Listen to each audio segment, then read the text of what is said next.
Welcome back to the channel, everybody. So, I love a good Thunder Egg. Lots of Thunder Egg videos here on the channel, and I've had a difficult time cutting and polishing Thunder Eggs up to a high standard. That led me to go away from the high-tech flat lap and start high-speed sanding with the Richardson's Ranch high-speed sander, and then I designed and built my own carpet wheel machine for slow speed buffing using cerium oxide. And that produces an incredible result. Beautiful, high polish, wet looking Thunder Eggs. It is great.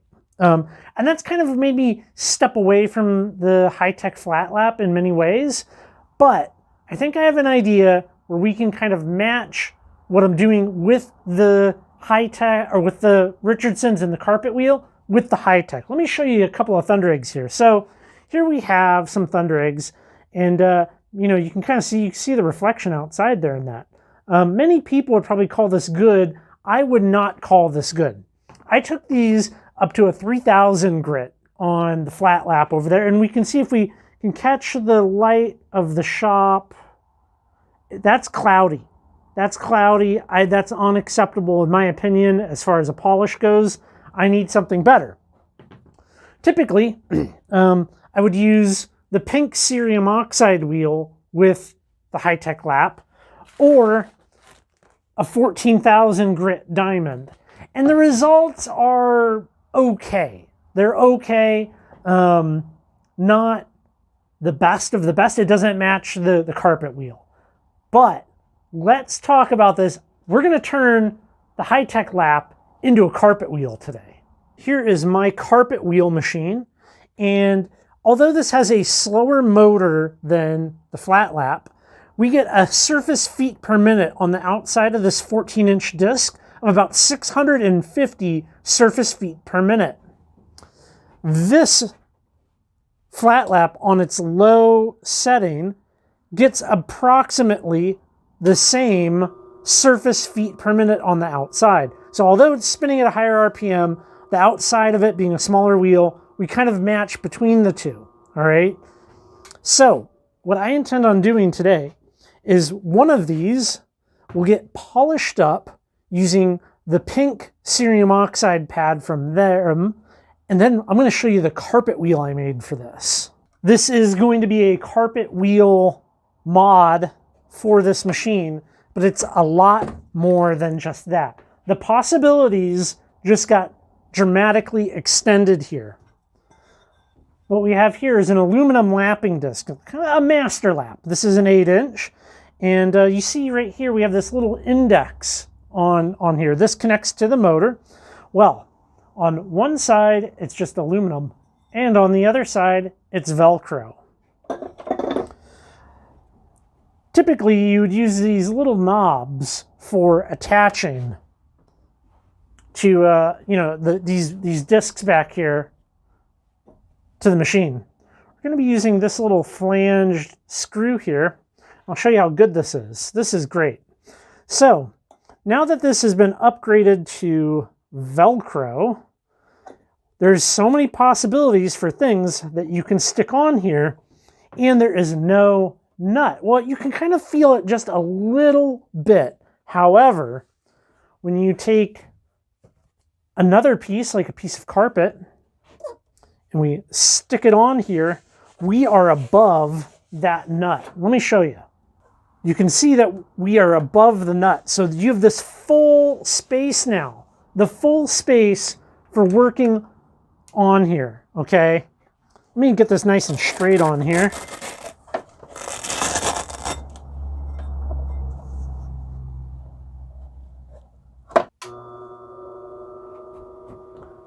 So right here, we have the same surface feet per minute of our carpet wheel. This gives so many different options. Think of all the different things that we could potentially stick on this. Many of you have probably seen these 4-inch little wheels for connecting to a drill press, an angle grinder, you name it. They do come in a 7. back in November, I saw a company made an 8-inch one of these pads. And a full set was like $70 on Amazon. And I ordered it and it never showed up. And it kind of ended up being a total nightmare of trying to get my money back. And it was sold through a third-party seller and all this stuff. But think about all of the different items that we could Velcro down to this now. Right about here is where my microphone came unplugged. I'm going to be starting with the high-tech cerium oxide pad, and then I'll be mixing up that white cerium oxide for the carpet wheel. This should go, it goes pretty quick. I mean, you do get to a point with it where there's just no point in continuing. I mean, that's basically the story with all polishing. I mean, you are taking out progressively finer and finer scratches and making finer and finer scratches. So yeah, finished up quickly. Obviously, I edited out some of it, and you're not going to sit there and just watch me hold that up against the machine. And there we are, polished up. So I assume that this is going to be a little more messy than the embedded resin cerium oxide. And I'm not going to use the water system. I'm going to do it the same way that I would use my carpet wheel with a spray bottle, and we'll get some cerium oxide on here. That might take a little bit, simply because this is all fresh. I've never tried any of this here with this machine, so we will have to kind of play it by ear a little bit and see how this goes. Get some water in here, get this stuff a little soupy, and yeah, yeah, look at that spray. You definitely want to make more of a proper shield for this, I think. Yeah, look at that go. I'm glad I put up that little cardboard shield there. It's like I'm painting. Maybe what we'll do is we'll do some of this to kind of charge up the disc a little.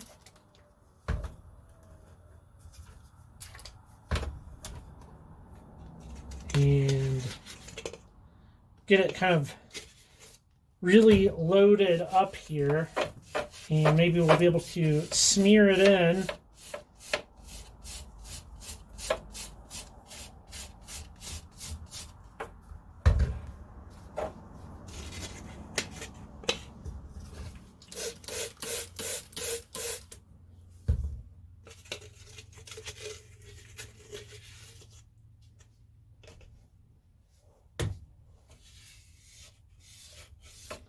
Now, I've found with doing this that once you kind of have a piece of carpet or whatever really charged up with polish, you really got to find the right balance between how much water you're putting on and how much polish. So, I think we are set here. I do need to go grab something to dunk this in afterwards, because we can't let any polish sit on our finished rock. Well, let's give it a go here.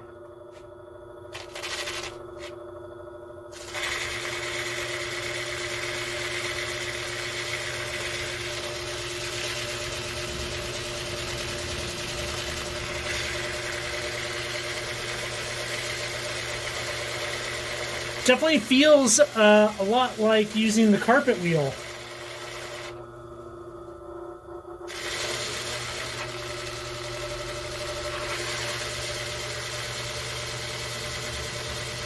It's not as torquey.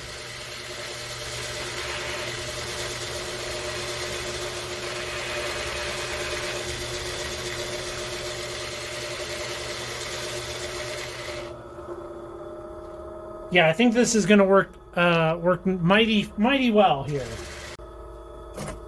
When you get these little kind of like dry spots on here, I think that's when it's good to spritz a little more water and keep at it.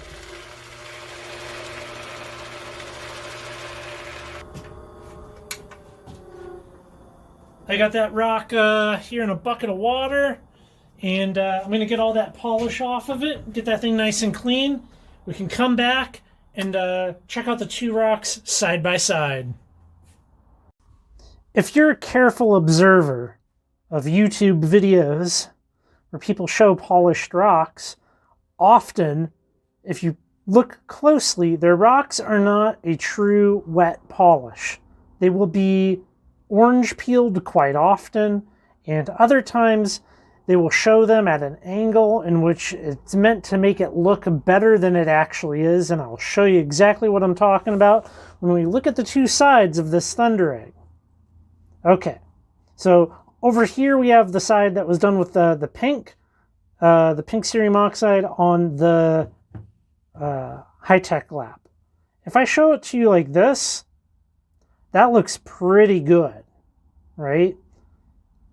The real test comes when you roll a light over it. And you can see that we have some cloudiness. Now, when you see it by itself, I think it's much less obvious, right? I think a lot of people would look at that and be like, that's good. I'm not happy with that.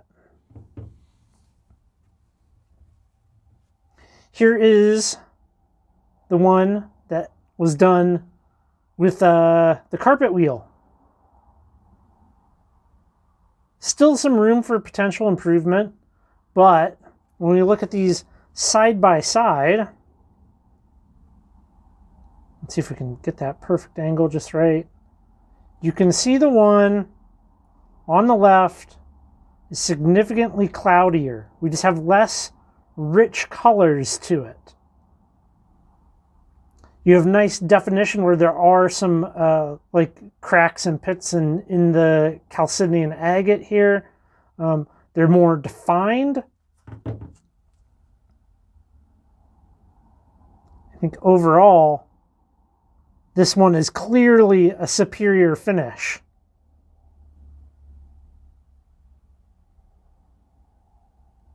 Let's see if we can match that.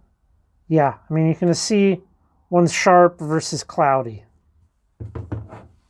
In conclusion, I like the high-tech flat lap. I'm going to continue to use it. I think it's a good system. It's a good way for people to get involved in lapidary. And best of all, it's not super messy. You know, it's not like a giant machine that's loud. You wear hearing protection and dust mask. Not that. It's very budget friendly and apartment dweller friendly as an example. I do think there's improvements that could be made on it, and one being this kind of master lap with the Velcro. So the system here, I think, could also be improved with some better shielding. Leaning up a piece of cardboard's not good. I think I could make something out of like a piece of wood or even some aluminum flashing that would be a lot nicer and better, easier to have. It wouldn't be like a wet, dirty piece of cardboard when I'm done. The carpet, okay, I think I got this in a Ziploc because it'll be a messy mess. This is just outdoor carpet that you could buy from Home Depot. I bought like a big roll of it, and it works great for this, I think. Now, is it the best? I have no clue, all right? And that's one of the reasons behind this, okay? For me to change out the carpet on my carpet wheel, I have to like disassemble the thing. The carpet's like stretched over a wheel. It's a big ordeal. This, I just peel it off. So it leaves a lot of other things that I can test. Is this carpet good? What about another carpet? What about canvas? Canvas versus carpet, felt versus canvas. You know, the possibilities are endless. What about tin oxide on canvas versus cerium oxide on canvas? I was at Home Depot and I saw this. This is a 8-inch piece of cork that's meant to go under a pot, like, you know, a potted plant.